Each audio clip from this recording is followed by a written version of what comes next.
दोस्तों, अमेरिकी राष्ट्रपति चुनाव जीतने के बाद डोनाल्ड ट्रंप ने एक बहुत बड़ा ऐलान कर दिया है। आप सब जानते होंगे कि जब अमेरिका के राष्ट्रपति चुनाव प्रचार चल रहे थे, उस दौरान डोनाल्ड ट्रंप ने कहा था कि अगर वो सत्ता में आएंगे तो मिडिल ईस्ट में जो कुछ भी हो रहा है उसको रोकने की कोशिश करेंगे, यानी युद्ध रोक देंगे। और इस अपने वादे के मुताबिक डोनाल्ड ट्रंप अब जब राष्ट्रपति चुनाव जीत गए हैं, तब उन्होंने सीरिया से अपनी सेना को वापस बुलाने का मन बना लिया है। इसको लेकर के बड़ी खबर आ रही है, इसकी जानकारी आगे आपको देंगे। साथ ही साथ दोस्तों, लेबनान से बड़ी खबर आ रही है, जहां पर इजरायली सेना पर हिजबुल्लाह की तरफ से एक बहुत बड़ा हमला करके इजरायली सेना के 20 से ज्यादा जवानों को खत्म कर दिया गया है। साथ ही साथ खबर आ रही है दोस्तों, हूतियों को एक बड़ी कामयाबी मिल गई है।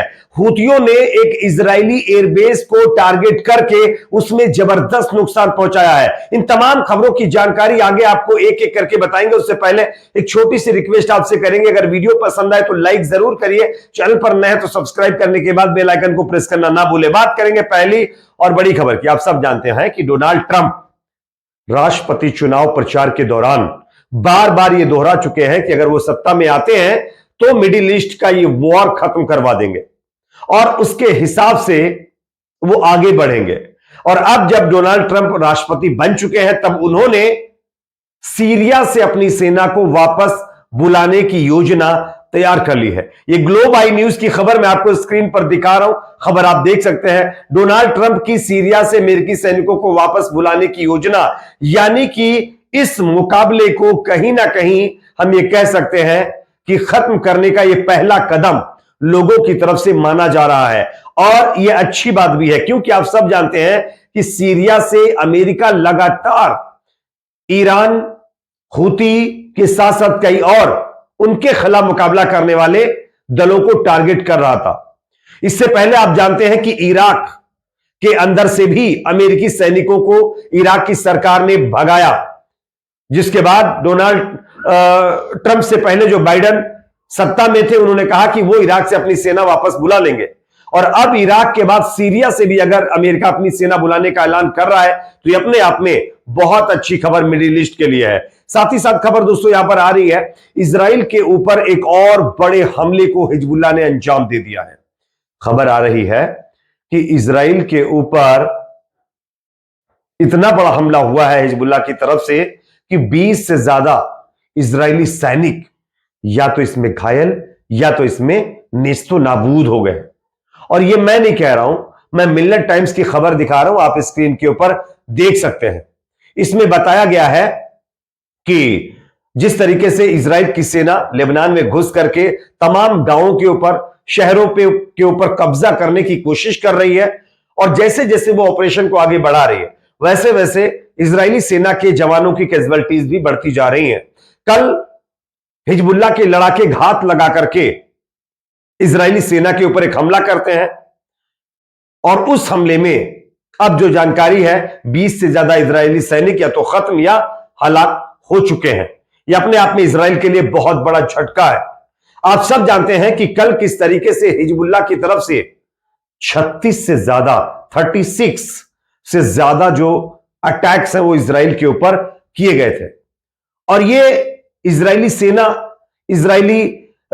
के जो एयरबेस है वहां पर अटैक किए गए थे पिछले 24 घंटे के अंदर, 36 अटैक। और इसमें ज्यादातर मिलिट्री से जुड़े हुए ठिकानों को टारगेट किया गया है, जिसका मैंने सुबह वीडियो भी आप लोगों को दिखाया था।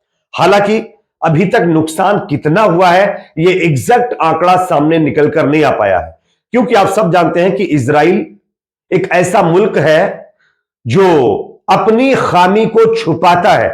उसको जो नुकसान होता है उसको दुनिया को नहीं बताता है, क्योंकि अगर वो बता देगा तो उसकी नाक कट जाएगी, और वो जो सुपर पावर की धौंस पूरी दुनिया को देता है वो धौंस खत्म हो जाएगी। इसलिए हिजबुल्लाह के हमले में कितना नुकसान हुआ इसको लेकर के कोई जानकारी नहीं दी जा रही है। लेकिन अपने आप में एक बहुत बड़ा इशारा है दोस्तों इजराइल के लिए कि जिस हिजबुल्लाह को बहुत कमजोर समझकर मुकाबले के लिए अपनी सेना को लेबनान भेजा है, वाकई बाइडेन और उनकी सरकार की जो भविष्यवाणी थी वो सही हो गई।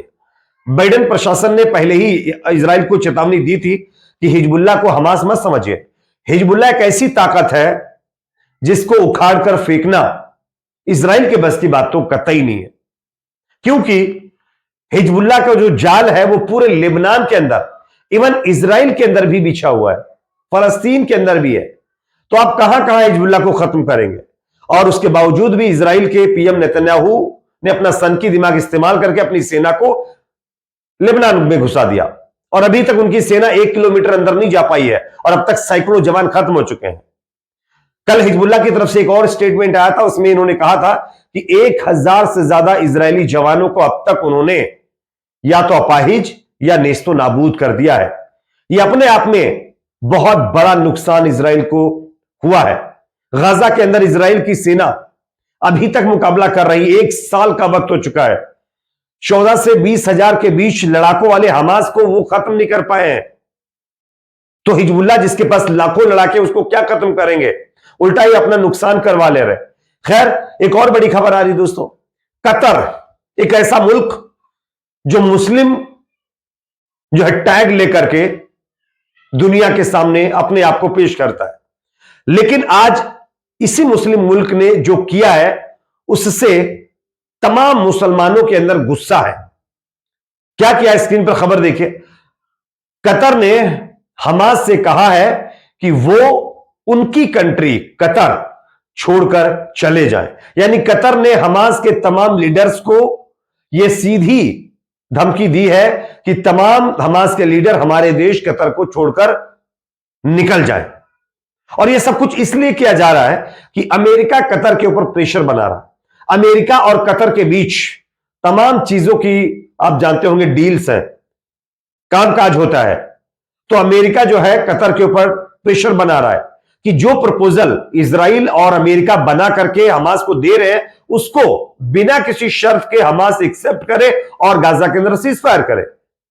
और इसी के चलते यह विवाद हुआ है।